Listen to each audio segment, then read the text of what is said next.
Every time you quit a skill, you teach your brain something dangerous. I'm someone who doesn't finish, and after enough repetitions, you stop trusting yourself. Here's how to make sure that never happens again. The exact process to master anything, step by step. The mastery cycle. Every person who's ever mastered a skill, musicians, athletes, entrepreneurs, all of them, goes through the same 3 stages. Most people don't quit because they're lazy. They quit because they don't know which stage they're in, so the struggle feels like proof it's not working. Once you understand the map, the frustration actually starts making sense. I call it the mastery cycle. Foundation, learning, long-term. Once you're in it, you stay in it. For every skill you'll ever want to build. 1. Pick one skill and commit. Most people don't fail at mastering a skill because they're not smart enough. They fail because they're doing 5 skills at once. A little coding here, a little gym there, a new language every time motivation spikes. And a few weeks later, all 5 are abandoned. Polymaths aren't people who do everything at the same time. They go deep on one thing, then the next, then the next. So step 1 isn't ambition, it's commitment. Pick one skill, just one. 2. Adopt a growth mindset. Every expert you admire spent longer being terrible than you have.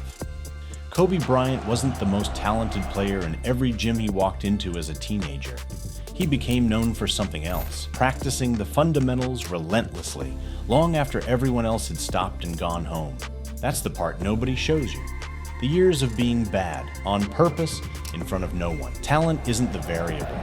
Time spent being terrible is. Stay a student because the second you think you've got it figured out is the second you stop improving. 3. Build systems, not goals. I want to get good at this. That's a goal. And goals are cheap. Anyone can write one down. What actually moves you is the system underneath it. Not get better at guitar, but 20 minutes, every night, no exceptions. A goal tells you the destination. A system is what drags you there on the days you don't feel like going. That's the foundation stage of the mastery cycle. Now it's time to actually learn the skill itself. 4. Know what phase you're in. You'll feel bad at something and assume that means you're failing. You're not. You just don't know which phase you're in. First, recollection. You can memorize it, but you don't really get it yet. Then interpretation. You start explaining it in your own words. Then application. You can actually use it, teach it, build with it. Knowing your phase tells you exactly what's supposed to feel hard right now. 5. Get feedback fast. Imagine practicing a golf swing incorrectly for 6 months. You're not getting better. You're getting better at the wrong movement. That's what practice without feedback actually does. It doesn't make you better. It makes your mistakes more consistent. Find a mentor, a coach, a community, anything that tells you the truth quickly. 10 hours of guessing in the dark will always lose to 1 hour of knowing exactly what to fix. If you've ever wondered why you're stuck after weeks of practice, this next idea might completely change how you look at learning. 6. Expect the plateau. Your brain gets more efficient long before your results become obvious. That's why progress often feels invisible right before a breakthrough. Every skill has a stretch where nothing seems to move. No proof it's working, just repetition.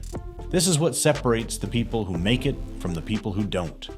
Not that they never hit this stretch. Everybody hits it, but they know it's coming, and they keep showing up anyway. That's the learning stage. The next part of the mastery cycle isn't about learning anymore. It's about staying in the game long enough for it to pay off. 7. Protect your focus. When you switch between tasks, part of your attention stays behind on the last one. It's called attention residue, and it's why a quick check of your phone can quietly wreck the next 20 minutes of focus. So lock in. 1 hour, phone away, one task. That 1 hour done daily puts you ahead of almost everyone still switching tabs. 8. Build the daily system. Motivation is what gets you to start. It is never what gets you through month 3. So build a routine you don't have to feel inspired to follow. Same time, same place, same reps, every day. Discipline isn't some rare personality trait. It's just a habit you built on purpose until it stopped requiring willpower at all. 9. Use acceleration tools.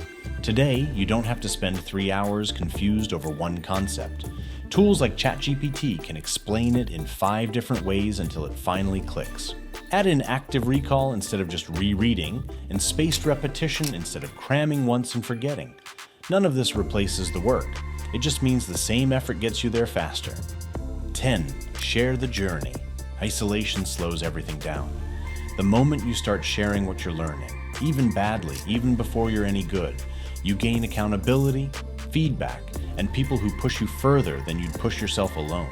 This is the step people skip because it feels exposing. It's also the one that speeds up everything else in the cycle.